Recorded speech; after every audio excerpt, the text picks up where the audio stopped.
Yes, Mr. Pretoria. Thank you, my lord. If my lord, we did consult with new witnesses that came to the fore. We don't want to muddle the issues, and we are not going to call people that's been discredited. So we work with them. There was enough checks and balances through that, but we're not going to call that to witnesses, my lord. Yes. So are we going to finish today, or you want us to? Is there another witness that you maybe? My lord, we are working on some other leads that we picked up during consultation with those witnesses. Oh, I see. Okay. Yes. Would you like to say something, Mr. Cajee? I just wondered whether the court will issue a subpoena for any further witnesses, but they will approach you, I'm sure, to ensure that it gets wrapped up. My lord, I did arrange for Mr. Rodriguez to be here, but we've excused him pending any possible further implications from other witnesses. Okay. Okay, thank you. So it's confirmed that you'll be requesting authorizations for subpoena. We will do that. Yes. Okay, then I will have them. I'll deal with them in chambers. Thank you, my lord. Okay, thank you. Mr. Van? My Lord, we only have one witness for today. That's Mr. Imtiaz Cajee, the nephew of the late Ahmed Timol.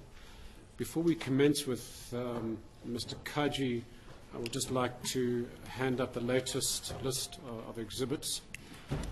And my Lord, I have three very short exhibits to hand up. If we could just hand up the bundle.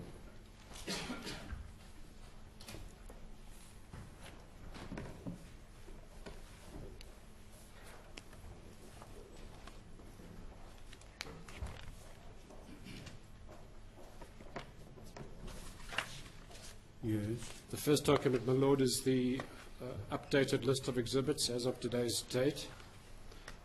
The first exhibit is titled Additional Newspaper Clips. It has an index. My Lord, these are newspaper clippings that are not in the bundle of clippings already before your Lordship.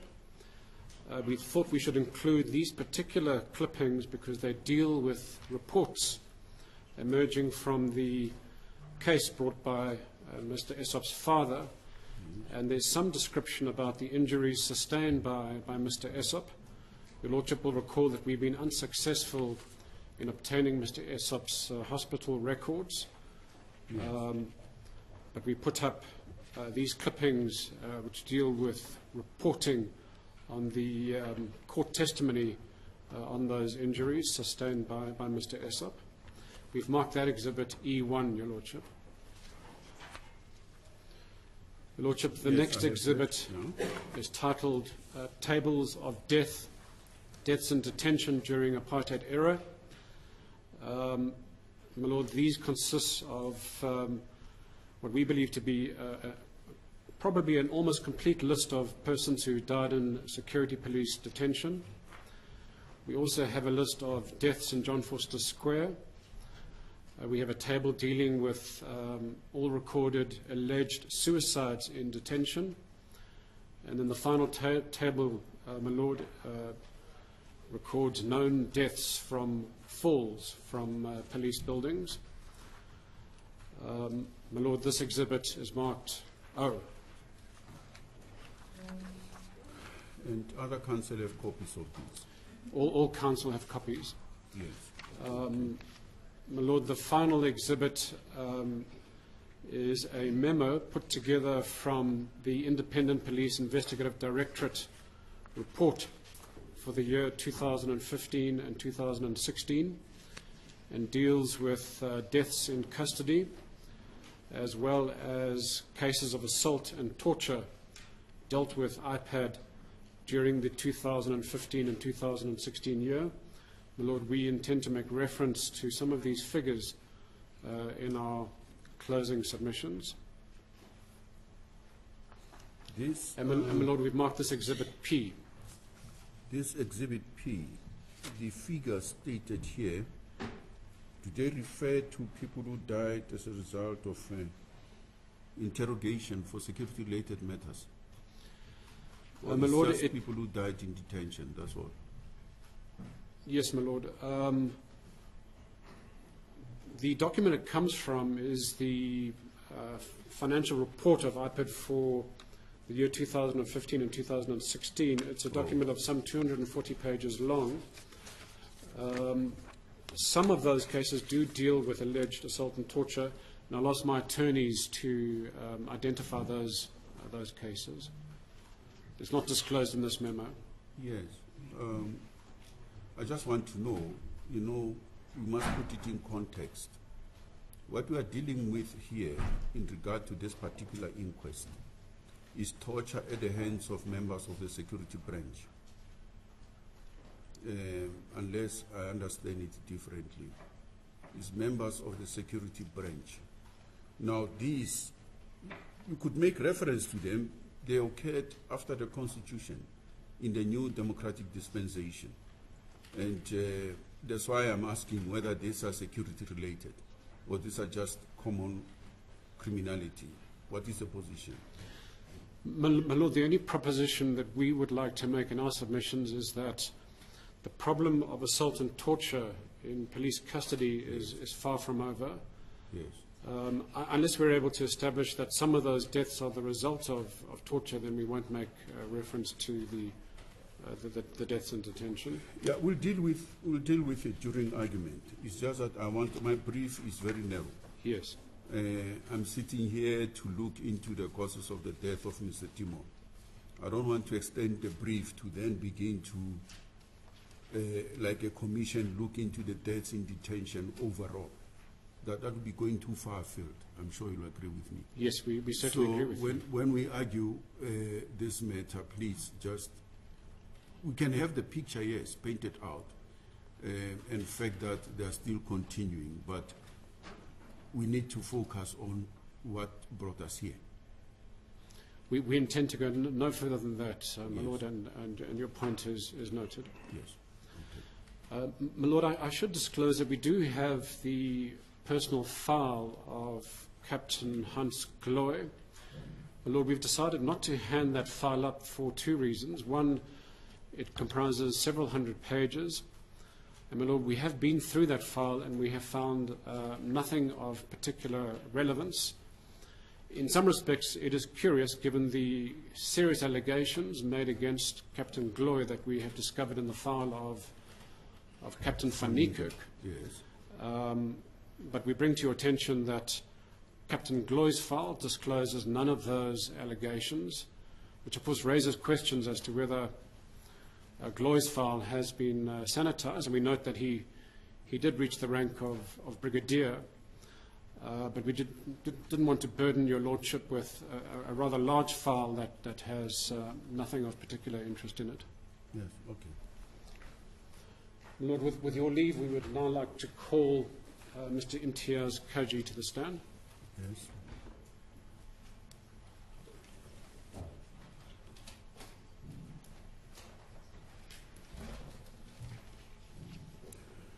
Your full name and surname?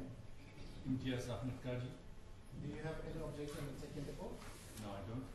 Do you swear that the evidence that you're about to give is the truth, the whole truth, and nothing but the truth? Yes, I do. Please raise your right hand and say so.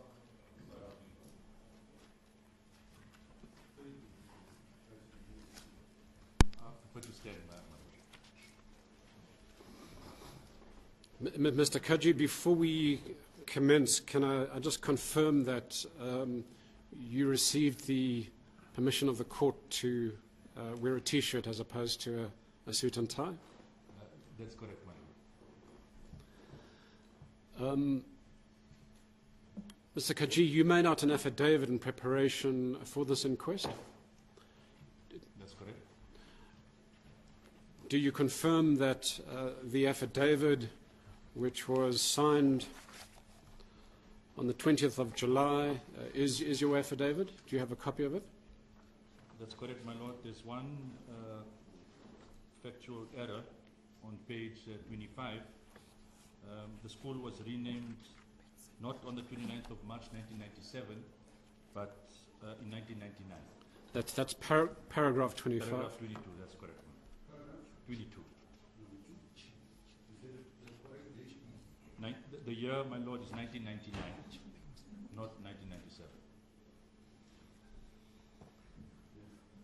Now, Mr. Cajee, you've travelled a very long road to get to the point where you are occupying the stand in an inquest, looking into the death of your late uncle, Ahmed Timol.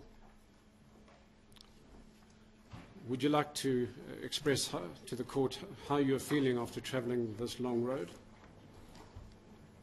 My lord, I'm truly humbled that 46 years after the inquest into the death of my uncle, that the Timol family has an opportunity to present new evidence in a democratic South Africa. And for that, we are eternally grateful, my lord. Mr. Cajee, I understand that you wish to refer to your late uncle Ahmed Timol and your late grandparents in a certain manner. Do you want to advise the court how you will be referring to them?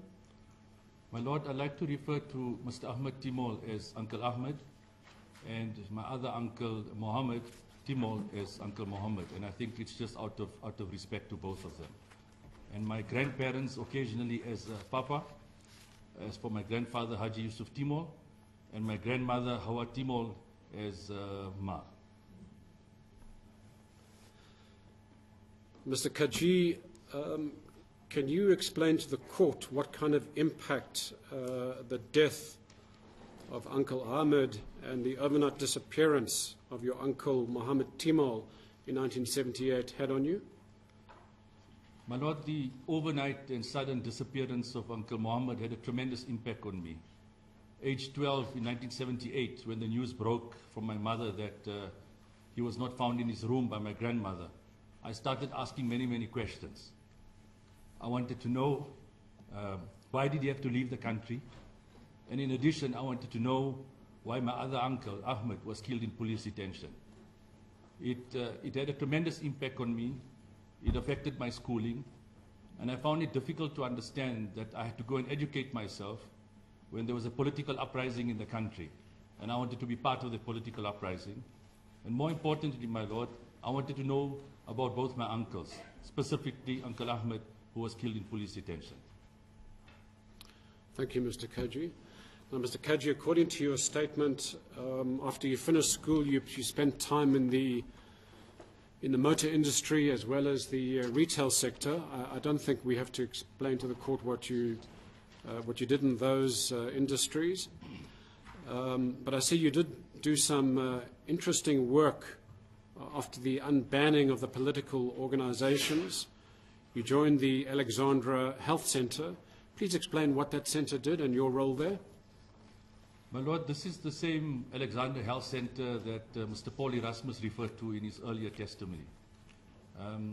Mr. Erasmus confirmed that he was responsible for the bombing of the Alexandra Health Clinic. And I had subsequently joined the Alexandra Health Clinic in 1992, and the bombing had taken place in 1990. But I was recruited there by a friend of mine who I had met at the branch of the African National Congress in Mayfair, David Robb. And my responsibilities at the clinic was at a time, my lord, when there was unprecedented levels of violence in the Alexandra Township between the African National Congress and the Inkatha Freedom Party. And I would drive the Kumbi from the clinic in the middle of the Alexandra Township, pick up injured and maimed patients, load them in the Kumbi, bring them back to the clinic so that they could get medical attention. And in addition, my lord, I would also assist in the compilation of statistics, because we felt it was important, not just for the country, but for the world to know of the devastation of the violence that had imploded in Alex. And those are some of the responsibilities that I was carrying out during my tenure at the Alexandra Clinic, my lord. Hey, Mr. Cajee, you say in your statement that you joined the civil service in 1997 and that this was a very important moment of your life. Why was that? My lord, thousands of freedom fighters had been martyred in order for us to attain our freedom. And it was indeed an honor and privilege for me to serve our country, my country, as I wanted to make my uncle proud, that I would serve this country with pride, and he would be proud of me. and hence, till today, I continue working at the State Security Agency, my Lord. Mr. Cajee, if we can now return to the matter of this inquest, and in particular your relationship with your uncle. In your statement, you say that you have vivid and precious memories of your uncle. I want to focus particularly on the period between your late uncle's arrest and his death. My Lord, I can recall traveling in the middle of the evening with my late mother from Standerton in Mpumalanga to my maternal grandparents' flat in Roodepoort. And it was in the early hours of the morning, my Lord, and I can remember family members all crowded together in the small kitchen that they had around the table, and they were all whispering to one another in a very, very hushed tone. And then there was this knock on the door, and there was silence. And then I could picture these huge white men all walking around the flat. And this is the image that remains imprinted in my mind. And subsequently to that, my Lord, I have an image of my grandmother standing at the balcony of their flat, and this huge crowd standing on the road. And only subsequently did I learn that that was obviously the day of my uncle's funeral. And Mr. Cajee, you talk about your grandfather in your statement. Can you explain to the court the impact of the death of your late uncle on your grandfather? My Lord, my grandfather died a broken man in 1981 after the loss of his eldest son. And I spent quite a bit of time with my grandfather. I would accompany him to the local cemetery in Roodepoort, where we would go and visit my uncle's grave. And I would recite verses from the Holy Quran, paying tribute to my uncle. And when I would return to the flat, my grandmother would always ask me, did you pray for Uncle Ahmed? And I would politely say, yes, Ma, I prayed for Uncle Ahmed. But my grandfather passed away in 1981, and he died a broken man after the loss of his eldest son.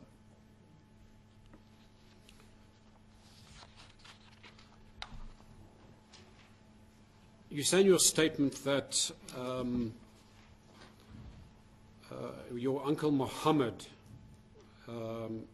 suddenly disappeared from his place of residence at the beginning of January 1978. Can you explain in some detail what was your reaction to his sudden disappearance? My Lord, I was totally shocked and totally confused, because over the years we would visit my maternal grandparents' place. They relocated from Roodepoort to Azadville because of the Group Areas Act. And during our school holidays, my younger sister and I would spend a lot of time with him. But I deducted very early that he was under house arrest and he was serving his banning orders, which meant that he was not allowed visitors to the flat to the house in Azadville. His movements were restricted, my Lord.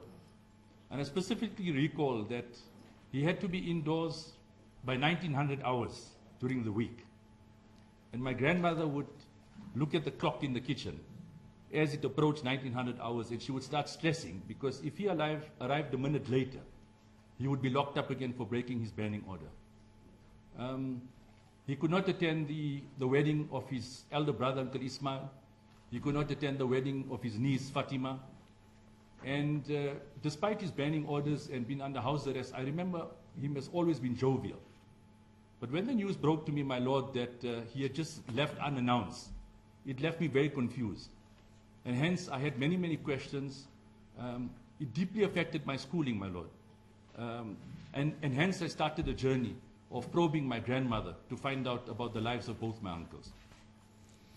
And talking of your grandmother, can you inform the court some of your experiences you had with her prior to her death in relation to your late uncle? My Lord, during the school holidays, I would take out the newspaper cuttings that the family had kept from the time of from my uncle's death and the subsequent inquest. and I would go through these newspaper cuttings, and I would pierce a picture in my mind at a very tender age to try and comprehend and find out as to what had really transpired. And then I would relentlessly pursue my grandmother. I would tell her, Ma, I want to know about Uncle Ahmed. And she would always ask me, my lord, but why do you want to know about him? And I just said, look, I want to know about my uncle. Tell me about him, give me as much information as possible. And then we would sit, and she would then narrate to me a sequence of events, my lord. She would start from the final moment when she had seen him. Uncle Ahmed had stared at her for a very long time. He was concerned about her health. Then the subsequent visits from the security branch, the numerous raids that they would conduct at the flat. She had asked a family relative, the late Mr. Iqbal Babu Dinda, and his wife Jamila Dinda, to take food for Uncle Ahmed at John Foster Square police station. She then told me of how she was admonished by the security branch officers for not giving her son a hiding. And then when she was broken the news that Uncle Ahmed was dead, and she had to inform my grandfather, Papa, that to come and identify the body.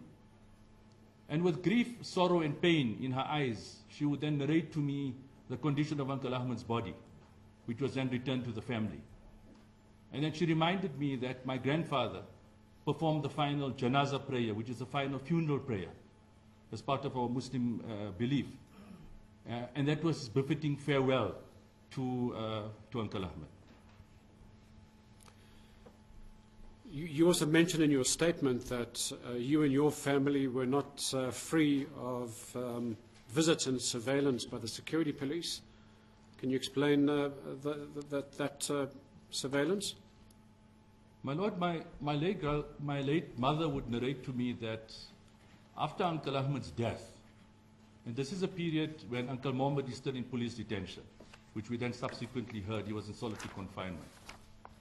The security police would approach my grandfather in Roodepoort, and they would want him to convince Uncle Mohammed to work for them.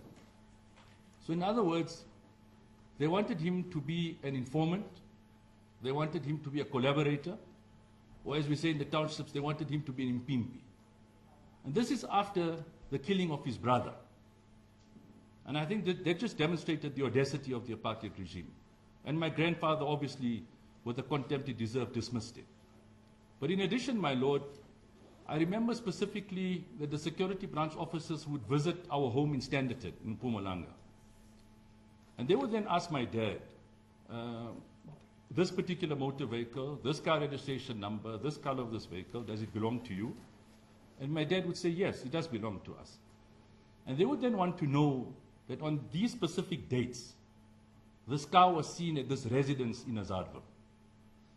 And my dad would concur and say, yes, we were at that particular residence because it's the residence of my in-laws.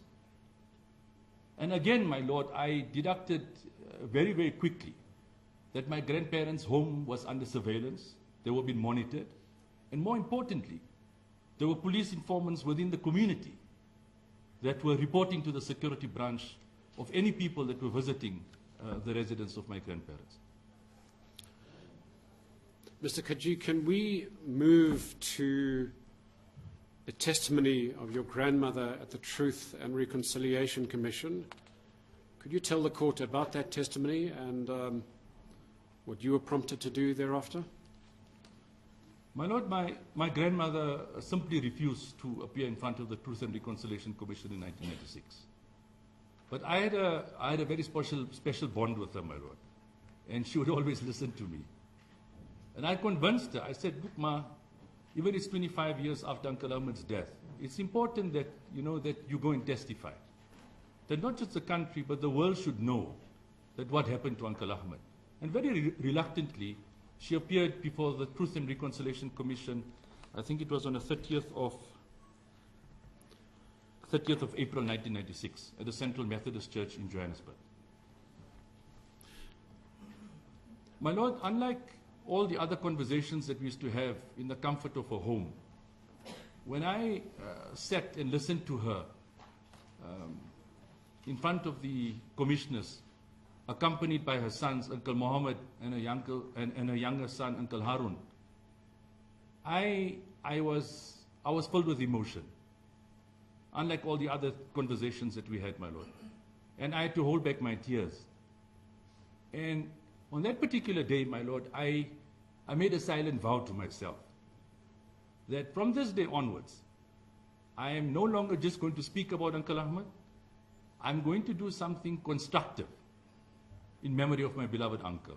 Uncertain as to what it was and how it was going to unfold, but very clear in my mind that I'm not just going to speak about him. I'm going to do something constructive in preserving the legacy, memory of my uncle, and most importantly, to find out what really happened to him. Mr. Cajee, that testimony of your grandmother before the TRC in April of 1996, was it widely covered by the media? Most certainly, my Lord. I mean, we had local, international coverage, extensive coverage pertaining to my grandmother's testimony. Now, Mr. Cajee, you mentioned about the silent vow about doing something constructive in relation to finding out the truth behind the death of your late uncle. Can you explain to this court what you did and where that path took you? My Lord, I once again visited the newspaper cuttings, but this time much more focused. I started researching, I started analyzing, I started identifying individuals whose names had appeared in the newspaper cuttings. And with no academic qualifications, I started this process of conducting research.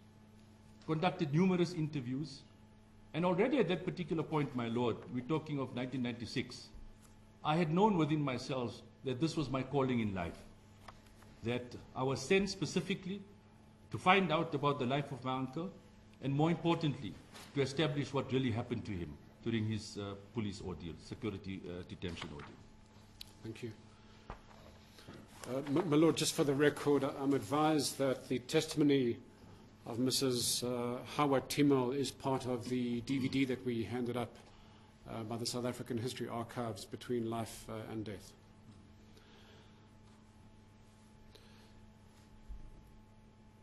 I understand that a particular school was renamed in your late uncle's honor. Do you want to tell the court about that?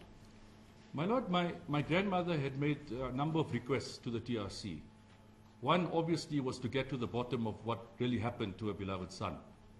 And the other was for the school to be renamed after him because he was an educator. He had taught for many, many years at the Roodepoort Indian High School. And hence, on the 29th of March 1997, President Mandela renamed the Azadville Secondary School to the Ahmed Timol Secondary School. He paid a befitting tribute to my uncle. And as I sat in the audience, my Lord, once again, it inspired me to continue my initiative to do something constructive in memory of my late uncle. And Mr. Cajee, you mentioned that you you engaged with a number of individuals for purposes of researching the history of your late uncle. I understand you wish to highlight some names and speak of some who are not listed in your statement. That's correct, my Lord. Apart from the witnesses who've already testified in the earlier proceedings of this inquest, my Lord, I met a number of other individuals who were detained with Uncle Ahmed, including the late Amina Cajee, Fatima Wadi, the late Hassan Juma, Khadija Chotia, who's also provided this inquest with an affidavit, Yusuf Hassan Isak, Indris Moodley, and many, many others, my Lord. But I think most significantly, my Lord, I've also been engaging with the families of many, many other detainees who've died in police detention. The wife of the late Mr. Suleiman Babla Saluji, who died in 1964 at the Grace Building. I'm in contact with his wife, Ms. Ruqayya Saluji. The Imam Harun Foundation, we all know of the death of the Imam in 1969.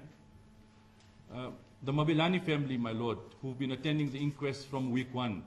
And I've again made a commitment that in whatever way I can assist them, and I've already started to assist them to find some levels of closure. Dr. Hussein Hafiji, who had died in 1977, his parents have passed on, but I'm in contact with his sister, who's living in Pietermaritzburg.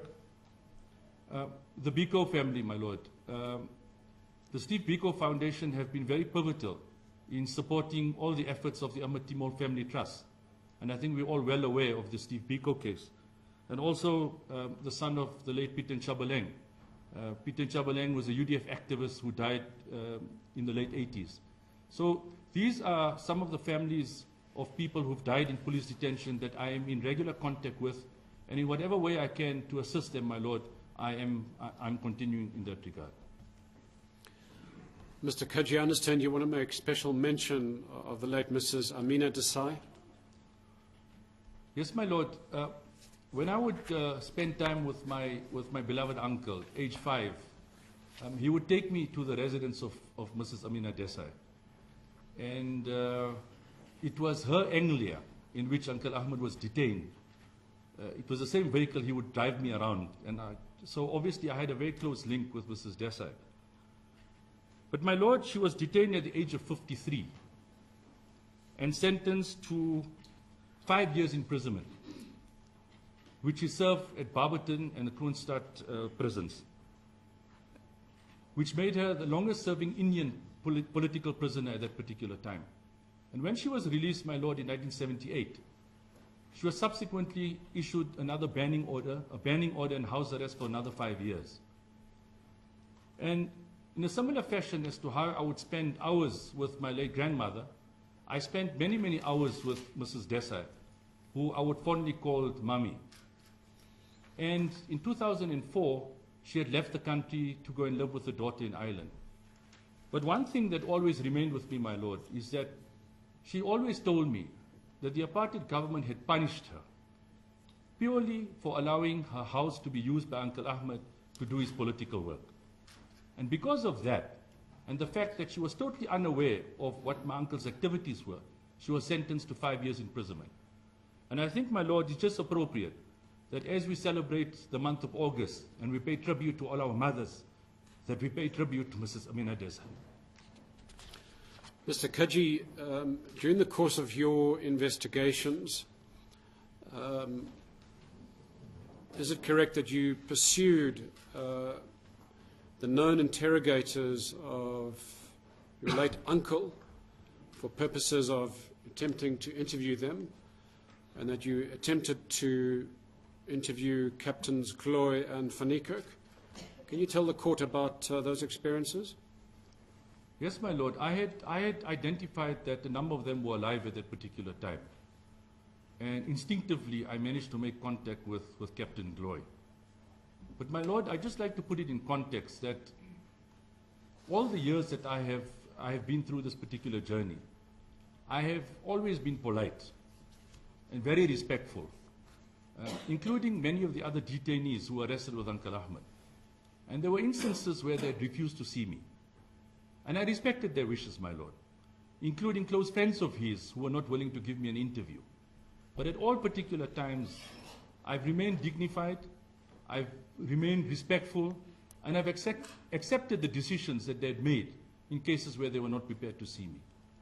And my lord, it was in this particular context that I had a number of telephonic conversations with Johannes Hendrik Gloy, who I had established was very pivotal in the interrogation of my beloved uncle. And my conversations with him, my lord, was in Afrikaans, as I'm fluent in Afrikaans. On the first occasion when we had spoken, he indicated to me that I must look at the inquest records. Very clear, look at the inquest findings. And then stated that I should call him again to make an appointment if I needed to see him. And again, I respected his wishes, my lord. During my second telephonic conversation with him, Mr. Gloy informed me that he was advised by his lawyer not to meet me. In other words, not to have a meeting with me. And he also added, my lord, that he was suffering from Parkinson's disease. But then he went on a bit further, my lord. He then stated that my grandparents had spoken a bunch of lies during the inquest, claiming that my Uncle Ahmed was beaten and tortured. And he said very categorically that that was not true. And in my final conversation with him, my lord, I informed Mr. Gloy that I had read the inquest records, and he claimed to me that he had no reason to apply for amnesty, as the courts had already ruled, and that I had no case against him. And in conclusion, he reminded me that if I continued calling him, he was going to get a court order against me.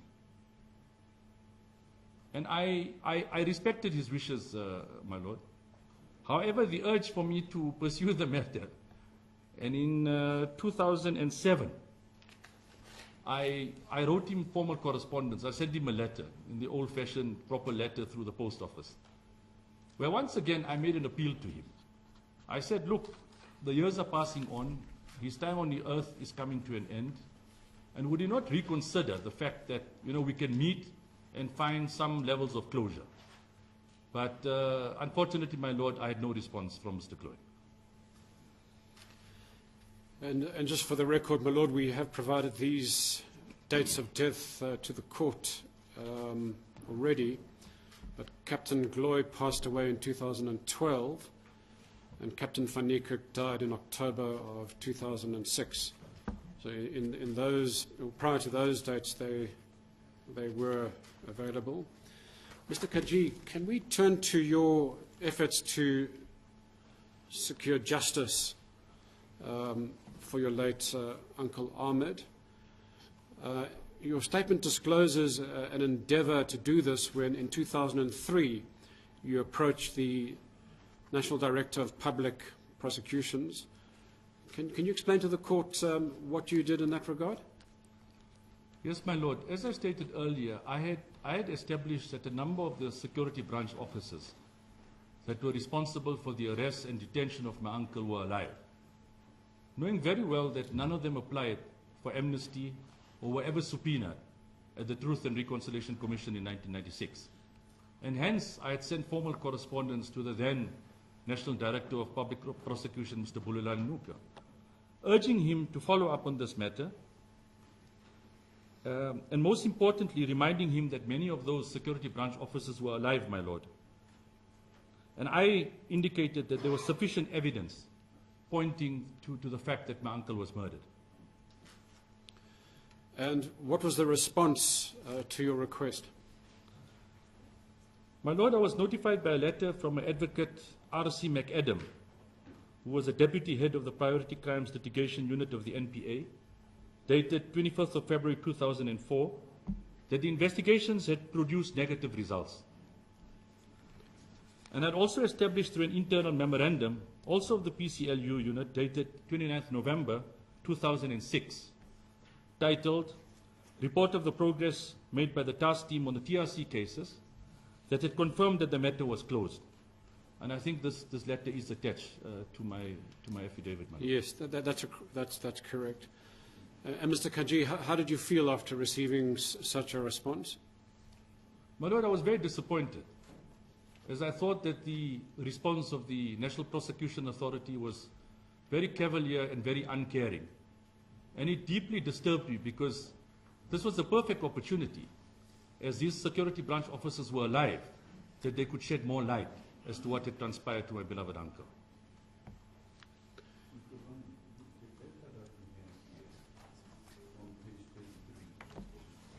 Yes, my lord.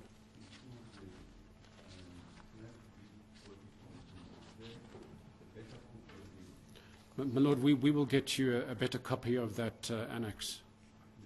Yes. As the court pleases, please. Mr. Cajee, your affidavit discloses that you learnt a bit more about the approach of the National Prosecuting Authority on these cases. Many of them had arisen from the investigations of the Truth and Reconciliation Commission, the so-called political cases from the apartheid era. What did you learn?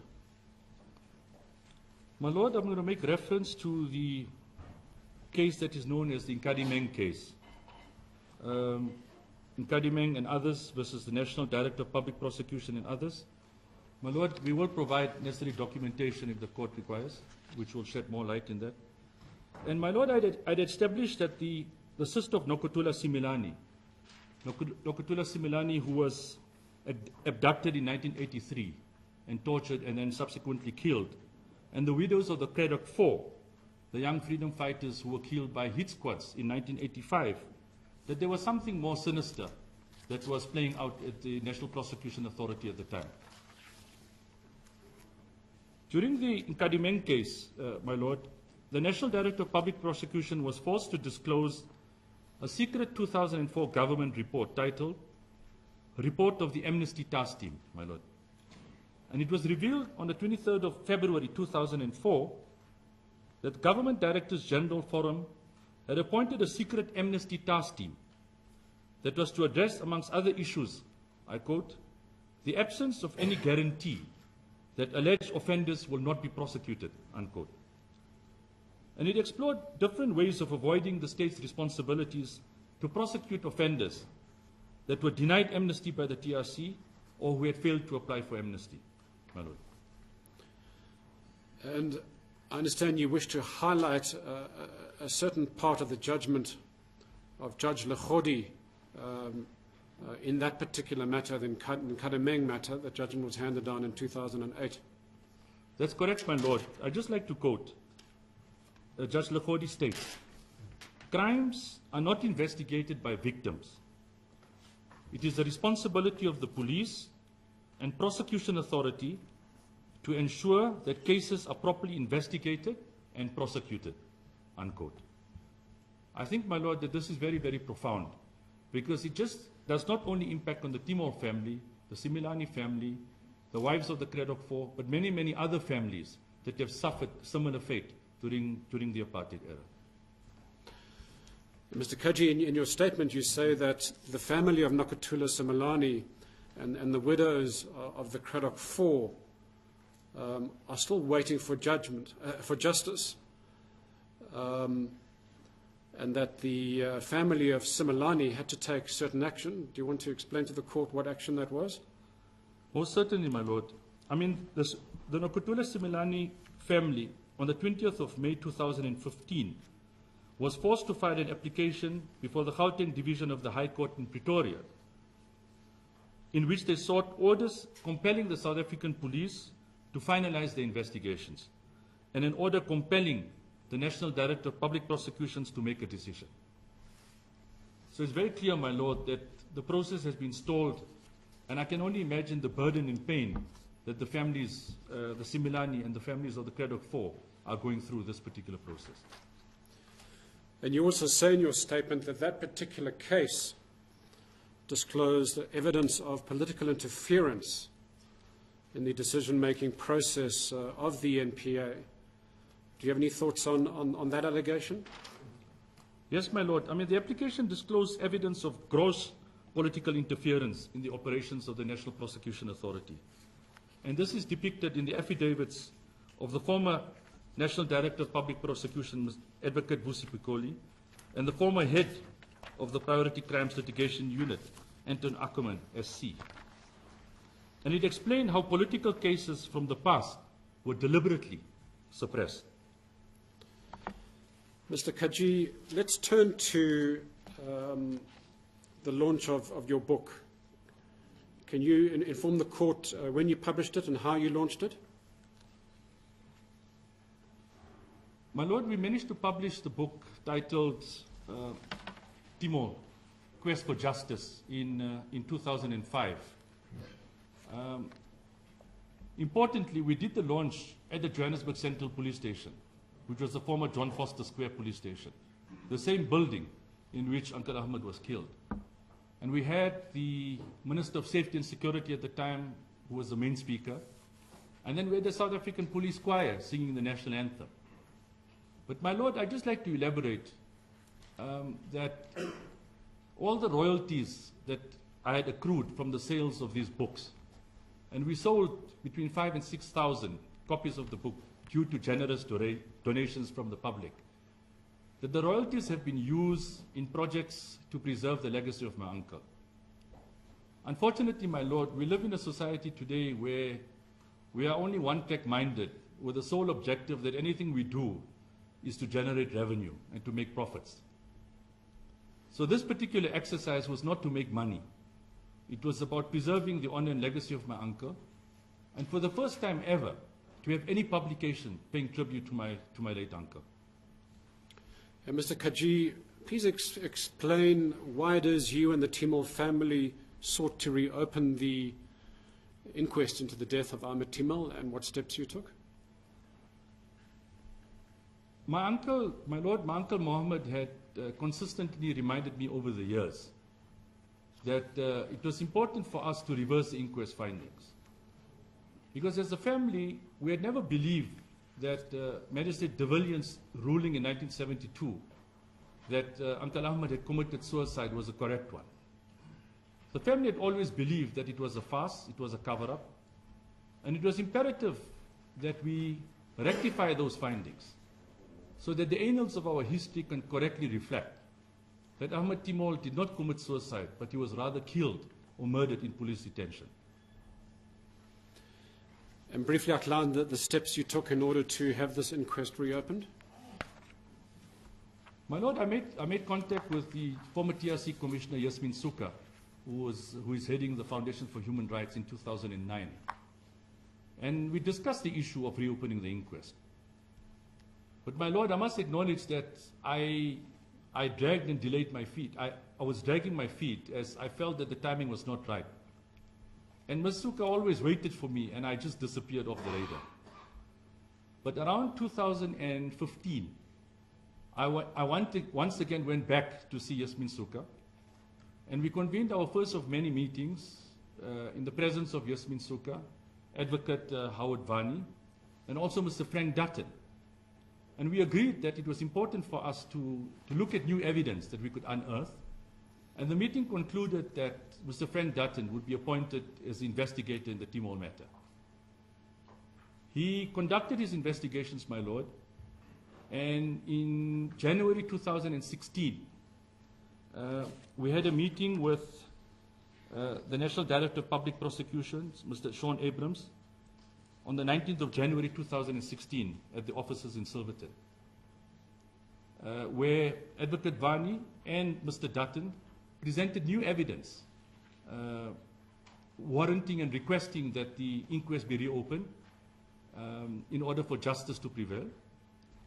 And my Lord, I can also state that present at that particular meeting was Advocate George Bezos, SC, who also made a presentation to that particular meeting.